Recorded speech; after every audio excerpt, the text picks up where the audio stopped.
আউযুবিল্লাহি মিনাশ শাইতানির রাজীম। বিসমিল্লাহির রহমানির রহিম। নুনাজ্জিলুল কুরআনি মা হুয়া শিফা ওয়া রাহমাতুল লিল মুমিনিন।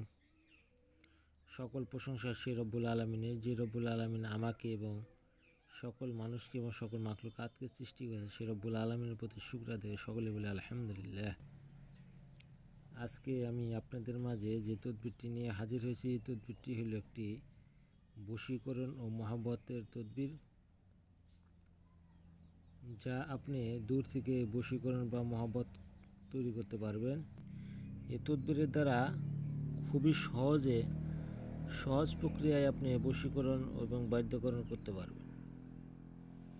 এখানে যে তদবিরটি দেখতেছেন, এই তদবিরটি কীভাবে লিখবেন বা কীভাবে লিখলে আপনি বশীকরণ বা বাধ্যকরণ করতে পারবেন, সেই বিষয়ে কিছু কথা বলবো, মনোযোগ সহকারে শুনবেন।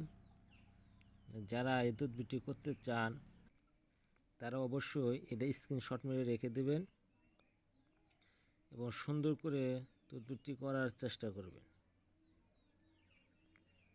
এই তদবির দ্বারা দূর থেকেও আপনি তাকে বশীভূত করতে পারবেন, ভালোবাসায় আকৃষ্ট করতে পারবেন।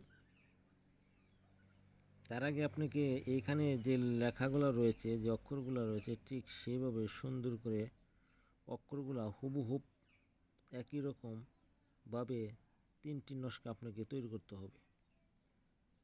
এই নকশার মাধ্যমে আপনি কিন্তু আপনার কাঙ্ক্ষিত মানুষকে, ভালোবাসার মানুষকে দূর থেকে বশীকরণ বা বাধ্যকরণ করতে পারবেন। যদি আপনি তাকে ভালোবাসতে চান, তাকে কাছে আনতে চান, তাহলে এই নকশা আপনাকে কাঙ্ক্ষিত ব্যক্তির ব্যবহৃত কাপড়ের উপর অঙ্কন করতে হবে। সেই কাপড়টি অঙ্কন করার পরে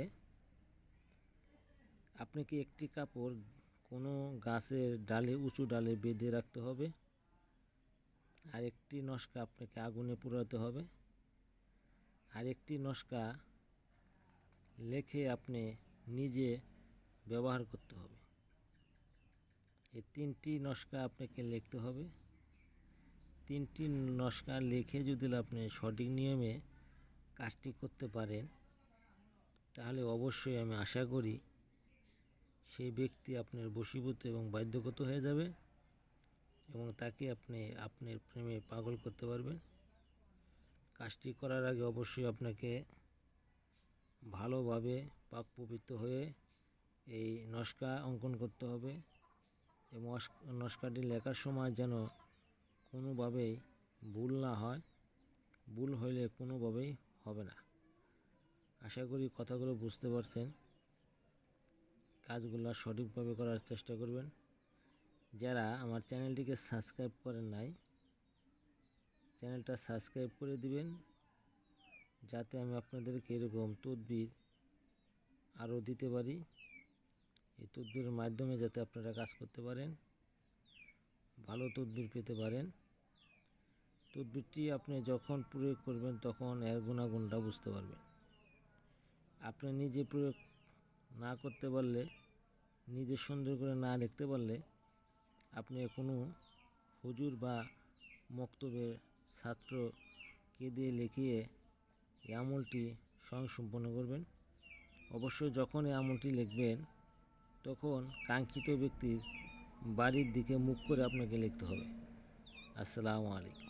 কথাগুলো খুবই মনোযোগ সহকারে শুনে বুঝে তারপরে আমলটি করার চেষ্টা করবেন।